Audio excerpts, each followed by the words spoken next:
പെരിയ ഇരട്ട കൊലപാതക കേസിൽ 2 പ്രതികൾക്ക് കൂടി പരോൾ അനുവദിച്ചു. പരോൾ 1-ാം പ്രതി എ പീതാംബരൻ, 7-ാം പ്രതി എ അശ്വിൻ എന്നിവർക്കാണ് 1 മാസത്തെ പരോൾ അനുവദിച്ചിരിക്കുന്നത്.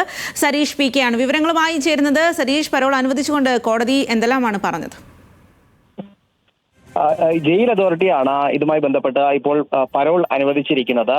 കഴിഞ്ഞ ദിവസം ഈ ജയിൽ അതോറിറ്റി ഈ ജാമ്യ അല്ലെങ്കിൽ പരോൾ വേണം എന്നൊരാവശ്യം ഈ പ്രതികൾ മുന്നോട്ട് വയ്ക്കുകയും അത് പരിഗണിക്കുകയും ചെയ്തിരുന്നു. അതിന്റെ അടിസ്ഥാനത്തിലാണ് ഇപ്പോൾ 1-ാം പ്രതിയായ എ പീതാംബരൻ, അതോടൊപ്പം തന്നെ 7-ാം പ്രതി എ അശ്വിൻ എന്നിവർക്ക് 1 മാസത്തേക്ക് പരോൾ അനുവദിച്ചിരിക്കുന്നത്. ബേക്കൽ പോലീസ് സ്റ്റേഷൻ പരിധിയിൽ പ്രവേശിക്കാൻ പാടില്ല എന്ന വ്യവസ്ഥയോടെയാണ് ഈ പരോൾ നൽകിയിരിക്കുന്നത്. കഴിഞ്ഞ ദിവസം കേസിലെ 2-ാം പ്രതിയായ സജി സി ജോർജിനും സമാനമായ വ്യവസ്ഥയോടെ ജാമ്യം അനുവദിച്ചിരുന്നു.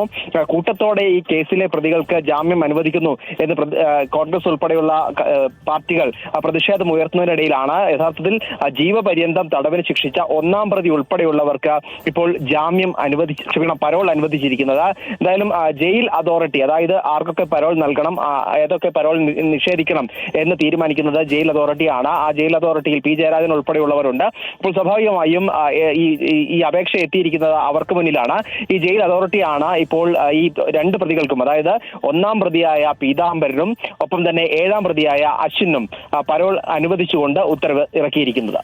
ശരി സരീഷ്, പെരിയ ഇരട്ടക്കൊല കേസ് പ്രതികൾക്ക് 2 പ്രതികൾക്ക് കൂടി പരോൾ അനുവദിച്ചിരിക്കുകയാണ്. ജയിൽ അതോറിറ്റിയാണ് പരോൾ അനുവദിച്ചിരിക്കുന്നത്.